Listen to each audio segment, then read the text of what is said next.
Akan segera kita ikuti Sirah Nabawiyah, perjalanan hidup Rasul yang agung Muhammad Sallallahu Alaihi Wasallam dari kelahiran hingga di penghujung hayatnya. Diangkat dari sebuah buku karya Syekh Syafiur Rahman Al-Mubarakfuri. Selamat mengikuti.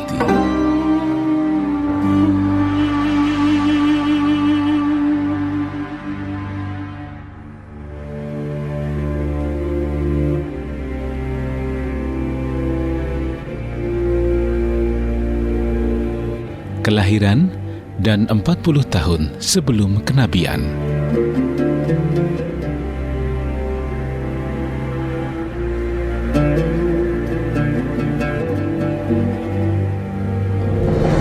Sayyidul Mursalin Rasulullah Shallallahu Alaihi Wasallam dilahirkan di tengah kabilah besar Bani Hashim di kota Makkah pada pagi hari Senin tanggal 9 Rabiul Awal tahun 571 Masehi. Setelah beliau dilahirkan, ibundanya mengirim utusan kepada kakeknya Abdul Muthalib untuk memberitahukan kepadanya berita gembira tersebut. Abdul Muthalib kemudian datang dengan penuh sukacita dan membawa cucunya tersebut masuk ke dalam Ka'bah dan berdoa kepada Allah dan bersyukur kepadanya, serta memberinya nama Muhammad. Padahal nama seperti itu tidak populer ketika itu di kalangan bangsa Arab.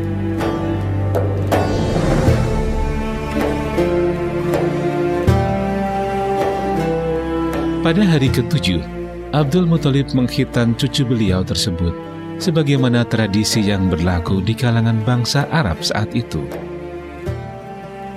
Wanita pertama yang menyusui beliau Shallallahu Alaihi Wasallam setelah ibundanya adalah Suwaibah. Wanita ini adalah budak wanita milik Abu Lahab yang saat itu juga sedang menyusui bayinya yang bernama Masruh. Sebelumnya, dia juga telah menyusui Hamzah bin Abdul Muthalib dan menyusui Abu Salamah bin Abdul Asad al-Maksumi setelah beliau Shallallahu Alaihi Wasallam.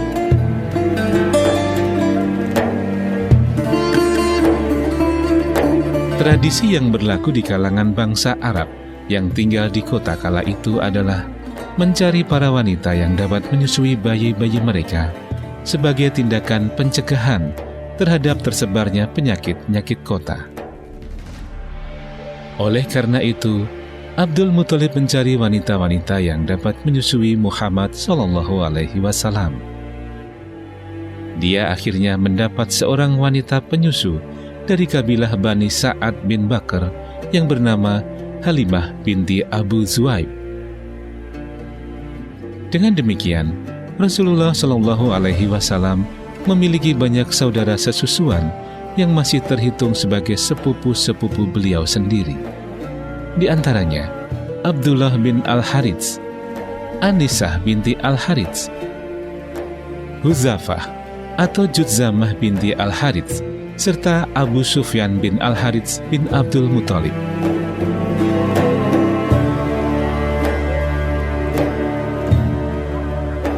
Paman beliau Hamzah bin Abdul Muthalib juga disusui di tengah kabilah Bani Sa'ad bin Bakar dan juga pernah disusui oleh Suwaibah.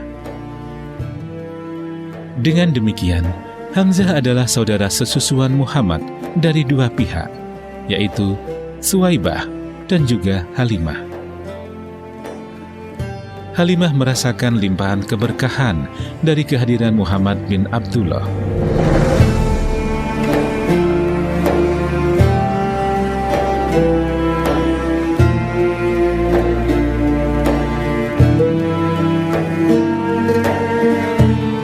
Wanita ini mengisahkan bahwa sesuai tradisi, dirinya dan suaminya pergi bersama rombongan wanita dari Bani Sa'ad bin Bakar untuk mencari bayi-bayi untuk disusui. Ketika itu masa paceklik telah berlangsung cukup lama dan Halimah serta suaminya sudah tidak memiliki apa-apa lagi. Mereka mengendarai keledai betina dan seekor unta yang sudah tua. Tidak ada lagi susu yang dapat diperah dari keledai dan unta tersebut, sehingga mereka melakukan perjalanan dalam keadaan lapar.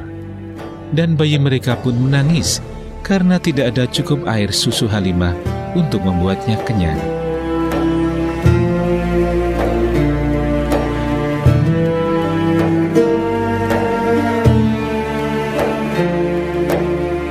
Akhirnya rombongan wanita itu sampai di Mekah dan mencari bayi-bayi untuk mereka susui. Kala itu, tidak ada di antara mereka yang mau menerima Muhammad bin Abdullah sebagai anak susuan mereka karena kondisinya yang yatim. Karena sesungguhnya tujuan mereka mencari anak susuan itu adalah mencari imbalan materi dari orang tua si bayi.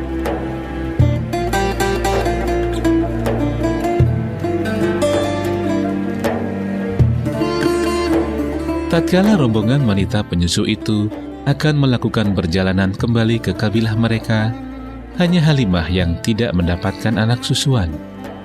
Dia tidak mau kembali ke kabilahnya dengan tangan kosong. Maka dia pun mengambil Muhammad bin Abdullah hanya karena dia tidak mendapatkan bayi susuan lain selain beliau. Saat Halimah membawa Muhammad dengan tunggangannya, tubuhnya pun seolah menyongsong untuk menyusui Muhammad seberapa dia suka. Dan setelah itu, Halimah juga menyusui anaknya sendiri hingga kedua bayi itu tidur dengan nyenyak dan tenang. Padahal sebelumnya, bayi itu tidak berhenti menangis karena lapar.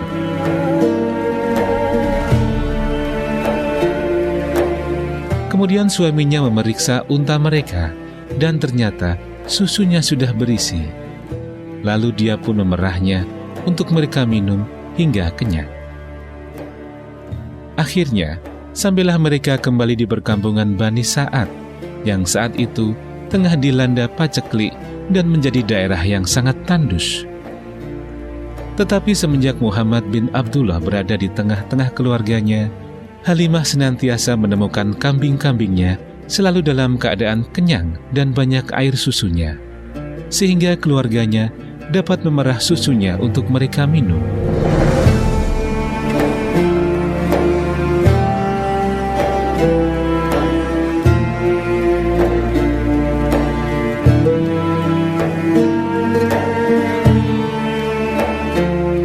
Akhirnya, 2 tahun pun berlalu, dan tibalah masanya bagi Halimah untuk menyapihnya. Ketika Halimah datang kepada ibunda Muhammad untuk mengembalikan anak susuannya itu, ia memohon kepada Aminah binti Wahab agar diizinkan mengasuh Muhammad lebih lama lagi. Ia terus memohon sehingga akhirnya ibunda Muhammad mengizinkannya. Dan Halimah membawa kembali anak susuannya tersebut ke tengah kalangan Bani Sa'ad, hingga terjadinya peristiwa dibelahnya dada beliau ketika berusia 4 atau 5 tahun.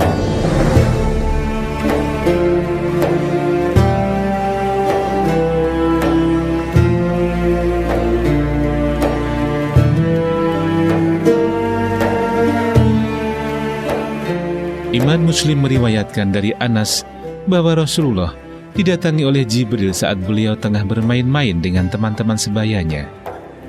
Jibril menangkap dan merebahkan beliau di atas tanah, lalu membelah jantungnya. Kemudian mengeluarkan segumpal darah dari jantung tersebut.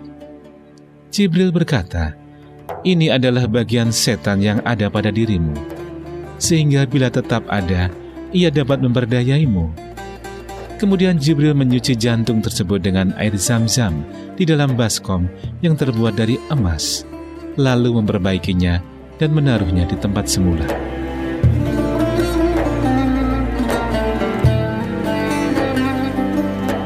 Teman-teman sebayanya itu berlarian mencari ibu susuannya, seraya berkata bahwa Muhammad telah dibunuh. Akhirnya mereka beramai-ramai mendatanginya dan menemukannya dengan roman muka yang sudah berubah. Setelah kejadian itu, Halimah merasa khawatir dengan keselamatan Muhammad, sehingga anak itu kemudian dikembalikan kepada ibunya. Beliau tinggal bersama ibundanya sampai berusia 6 tahun.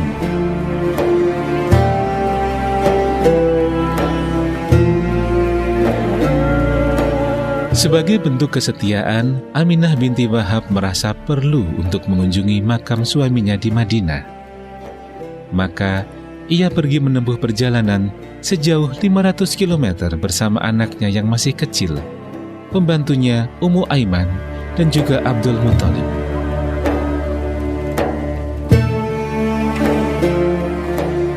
Setelah tinggal di Madinah selama sebulan, mereka kembali melakukan perjalanan untuk pulang ke Mekah. Tetapi, di tengah perjalanan, Aminah jatuh sakit dan akhirnya meninggal dunia di suatu tempat bernama Abwa yang terletak di antara Makkah dan Madinah.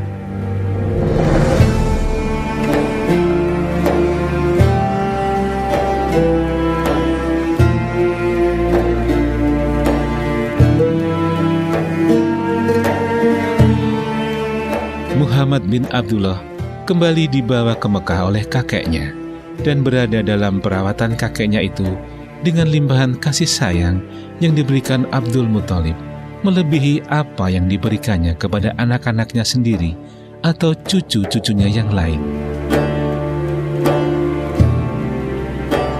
Ketika Muhammad bin Abdullah SAW berusia 8 tahun 2 bulan 10 hari, kakek beliau meninggal dunia di kota Makkah. Sebelum meninggal, dia menyerahkan tanggung jawab atas pengasuhan Muhammad kepada Abu Thalib, pamannya.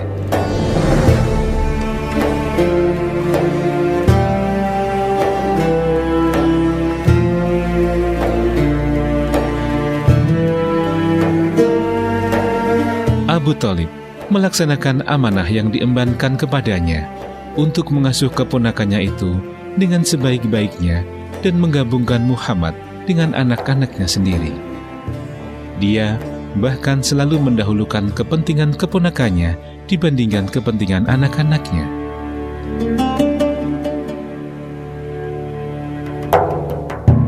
Dia juga mengistimewakannya dengan penghormatan dan penghargaan.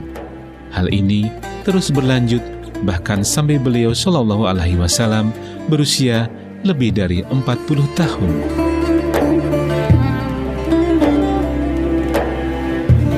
Ketika Muhammad bin Abdullah berusia 12 tahun, pamannya Abu Thalib membawanya serta berdagang ke negeri Syam, hingga mereka sampai di suatu tempat bernama Busra, yang masih termasuk wilayah Syam dan merupakan ibu kota Hauran. Di negeri inilah dikenal seorang pendeta yang bernama Bahira. Ketika rombongan tiba, pendeta itu langsung menyongsong mereka dan berjalan di antara mereka sampai bertemu dengan Muhammad, keponakan Abu Thalib. Lalu pendeta itu memegang tangan Muhammad seraya berkata, "Inilah penghulu alam semesta. Inilah utusan Rabb semesta alam. Dia diutus oleh Allah sebagai rahmat bagi semesta alam ini." Abu Thalib dan para pemuka Quraisy bertanya kepadanya, "Bagaimana Anda tahu hal itu?" Pendeta itu menjawab, "Sesungguhnya, ketika kalian naik dari perbukitan, tidak satupun dari bebatuan dan pepohonan melainkan bersujud kepadanya. Dan keduanya tidak akan bersujud kecuali kepada seorang nabi. Sesungguhnya, aku dapat mengetahuinya melalui tanda kenabian yang terletak pada bagian bawah tulang rawan pundaknya yang berbentuk seperti apel. Sesungguhnya, kami mengetahui hal tersebut dari kitab suci kami."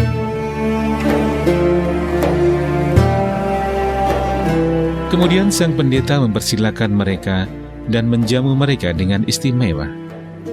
Ia berpesan kepada Abu Thalib untuk memulangkan keponakannya tersebut ke Mekah dan tidak membawanya serta ke Syam, sebab khawatir bila tertangkap orang-orang Yahudi dan Romawi.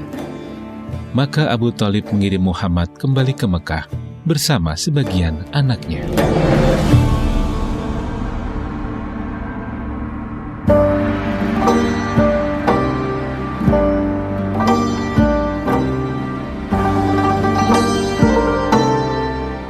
Demikian Sirah Nabawiyah hari ini. Nantikan kelanjutannya di waktu dan gelombang yang sama.